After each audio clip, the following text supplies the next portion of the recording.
Bonjour à tous, j'espère que vous allez bien. On se retrouve une nouvelle fois pour les produits terminés et cette fois ma corbeille explose. Il y aura des cosmétiques et de l'alimentaire. Je vais donc commencer par l'alimentaire comme c'est là qu'il y a le moins de produits. J'ai tout d'abord à vous présenter un sachet qui contenait des galettes de maïs au chocolat noir de la marque Carrefour Bio. Alors, il y avait, je crois, 6 galettes, il me semble, ou 8 galettes, je ne sais plus. Je les ai trouvées très bonnes. En ce moment, j'essaye de me tourner vers des produits un peu plus sains à manger, même si j'ai lu des choses négatives sur les galettes de riz. J'avais testé ça, j'en avais racheté, c'était pas mal.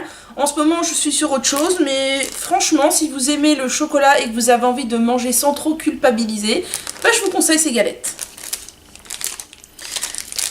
De la marque Leader Price Bio, j'avais acheté des crackers aux 3 graines. Donc les crackers, ce sont des sortes de biscottes rectangulaires, très croquantes. Donc là, aux 3 graines, alors dedans ils disent qu'il y a du blé, des graines de tournesol, des graines de sésame, des graines de lin, de l'huile d'olive, des flocons d'avoine, du sel, du malt et peut contenir des traces de lait. Donc je pense que c'est relativement sain. Après, j'ai pas épluché véritablement la composition, même s'il y a quand même 114 calories par tranche. Une tranche, c'est quand même consistant. J'ai beaucoup aimé, vraiment j'ai adoré les manger seuls ou avec du fromage à tartiner. J'en ai racheté, j'en ai trouvé à Carrefour Bio, c'est exactement la même chose aux graines comme ça, sauf que c'est pas Leader Price Bio, c'est Carrefour Bio et franchement j'adore, même si je pense que c'est quand même un tout petit peu calorique, ça l'est nettement moins qu'une brioche au Nutella, on est d'accord. J'ai ensuite terminé un pot de sirop d'agave bio de Léa Nature, je l'avais acheté en supermarché. Le sirop d'agave, j'en mange le matin sur mon petit déjeuner tous les jours. Ça part lentement parce que j'en mets l'équivalent d'une toute petite cuillère à café. J'aime bien le sirop d'agave, même si ça ne remplace pas le miel, hein. Moi franchement, le sirop d'agave, j'aime bien pour sucrer, parce qu'en plus c'est peu calorique et c'est végétal. Le miel, je pourrais le manger à la cuillère. Voilà, le sirop d'agave à la cuillère, moi, ça me laisse perplexe. J'en ai racheté du sirop d'agave, pas de cette marque puisqu'il n'y en avait pas cette fois-là dans mon supermarché. Mais de toute façon, le sirop d'agave pour moi, c'est un indispensable. J'ai ensuite fini un pot de miel de citronnier bio. Je n'avais jamais goûté de miel de citronnier et j'ai trouvé ça très bon. Je crois que le pot n'était pas donné, hein, il devait être à 5 €. Mais vraiment, je l'ai trouvé très très bon. En plus, un miel bio trouvé en supermarché. Donc, je n'hésiterai pas à le racheter. En ce moment, dans mon placard, j'ai du miel de thym, d'acacia et de je sais plus quoi. Enfin, thym, acacia et lavande, ce sont mes 3 miels préférés. Mais le citronnier est pas mal non plus. Donc, éventuellement, à racheter. Un produit pour faire la transition entre l'alimentaire et les cosmétiques. Il s'agit de l'huile de coco vierge bio de chez Bioplanète. Donc moi je ne consomme pas d'huile de coco en tant que en alimentaire. J'arrive pas à me dire allez hop tu vas mettre de l'huile de coco dans tes pâtes ou je sais pas quoi, j'ai peur de pas aimer. Par contre cette huile de coco je m'en sers en cosmétique, pour mes baumes à lèvres, pour les cheveux, éventuellement pour le visage, les mains sèches. Et là j'ai fini le pot en faisant mon oil pulling. Il est parti assez vite au final avec ça parce que tous les matins j'utilise donc mes petites dosettes que vous avez pu voir dans ma précédente vidéo. Cette huile, c'est pas la première fois que je l'achète, je l'ai achetée de nombreuses reprises, elle vient de ma boutique bio. Voilà, donc rien à redire, c'est une très bonne huile qui a été élue meilleur produit bio 2014. On va passer ensuite aux cosmétiques conventionnels qui ne sont pas des produits à la composition irréprochable. J'ai terminé cette crème main de chez Neutrogena, ça faisait une éternité que je l'avais, pourtant le tube est petit, et j'ai détesté ce produit. Déjà la composition, je ne m'y suis pas spécialement penchée dessus, il y a des parabènes, il y a des sulfates, déjà il y a du sodium sulfate et du méthylparabène, donc voilà, rien que ça ne me plaît pas.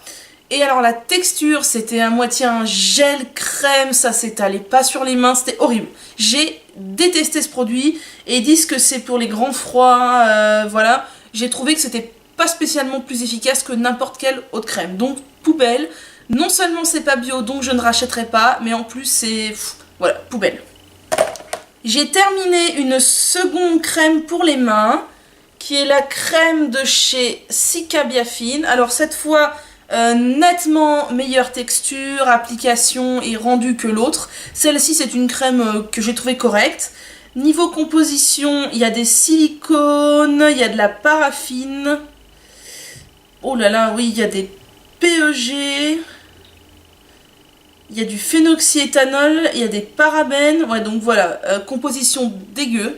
Pareil, hein, évidemment je ne rachèterai pas, même si elle a fait son job correctement. J'ai terminé un nettoyant purifiant pour le visage, pour les peaux Instagrass de chez Bioderma. Alors pareil, ça faisait une éternité que je l'avais. Je l'utilisais le soir sous la douche pour mon visage. Je l'ai trouvé correct, voilà, sans plus. Enfin, il faisait son boulot. Peut-être qu'il m'a un peu aidé à réduire les imperfections, je sais pas trop.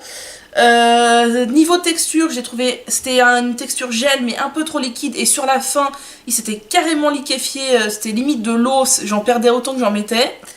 Niveau composition, il y a des sulfates, il y a des PEG,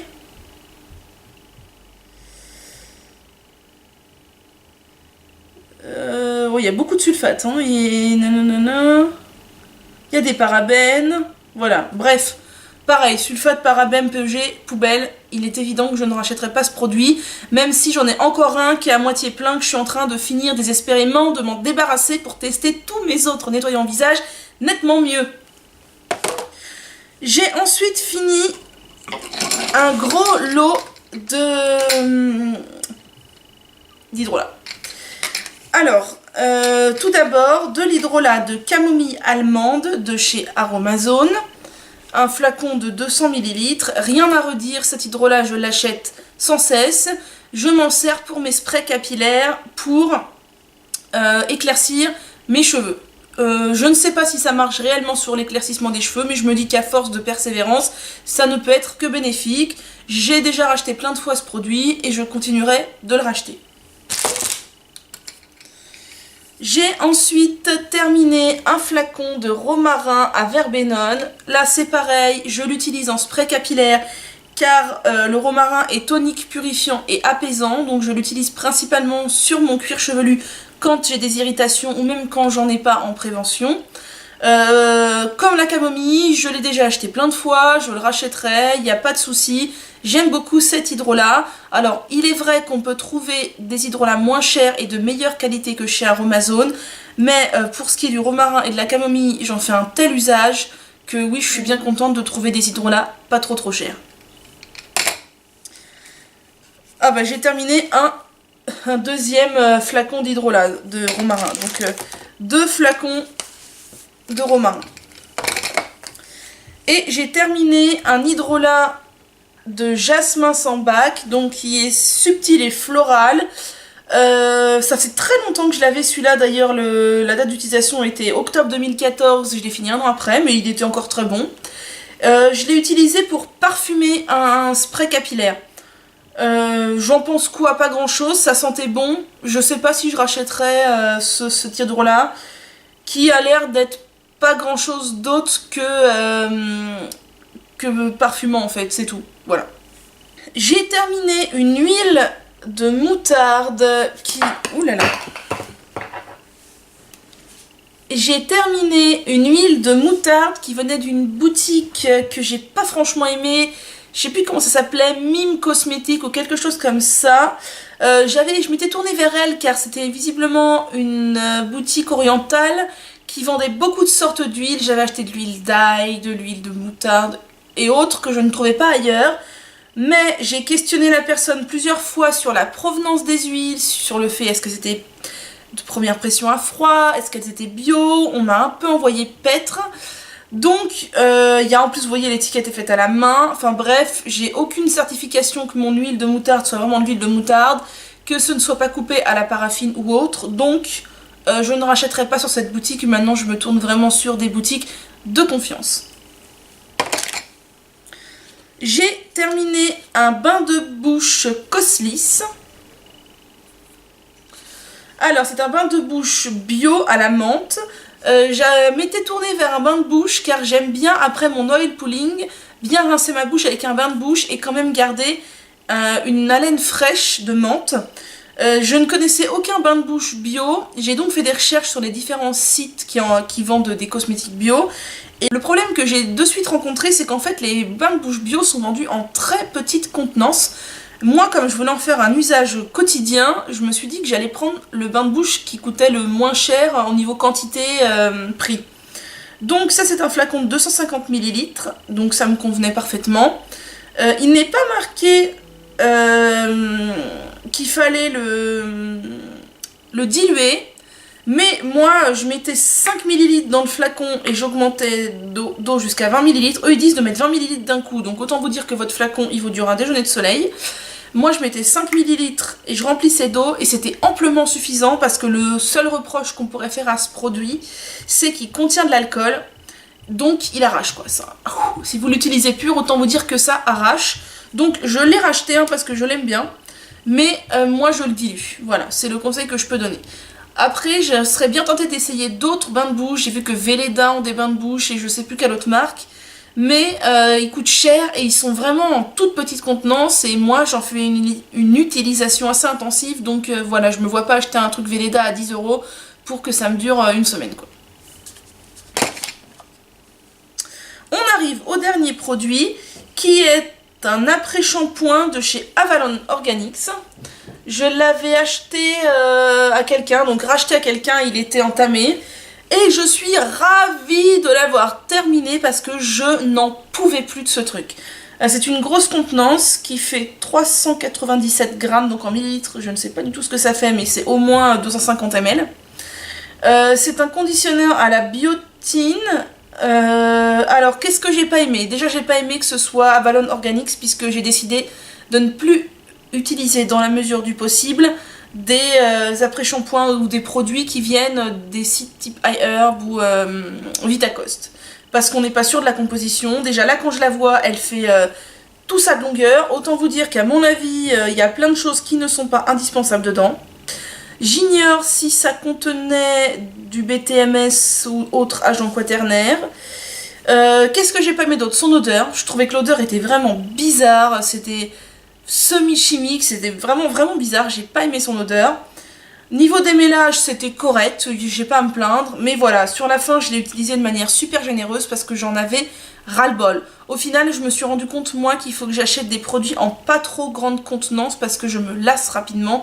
Et surtout, niveau cheveux, j'ai envie de tester tellement de choses que si j'achète des produits comme ça ou encore plus gros, rapidement, j'en ai marre. Donc ce produit, il est certain que je ne le rachèterai pas. Voilà, j'en ai fini pour mes produits terminés du moment. J'espère que cette vidéo vous aura plu. N'hésitez pas à me laisser un petit commentaire et à partager. À bientôt!